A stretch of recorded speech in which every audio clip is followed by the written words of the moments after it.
د افغانستان بانک 12 میلیونه ډالر لیلاموي.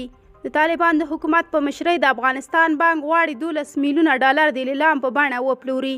دغه بانک په خپل ټویټر پاڼه لیکلي چې دا کار به دوی د سې شنبې په ورځ وکړي. یاد بانک له ټولو سوداګریزو بانکونو، صرافیانو او د پولي خدمتونو له شرکتونو څخه چې په شرایطو برابر وي غوښتنه کړې چې په دې دعوتطلبۍ کې ګډون وکړي. د طالبانو په مشرۍ د افغانستان بانک ویلي د دعوتطلبۍ ګټونکي اړ دي څو خپل حسابونه د لیلام د ورځې تر پایه پورې تصفیه کړي. دا په داسې حال کې ده چې یاد بانک پرون هم 12 میلیونه ډالر لیلام کړي وو.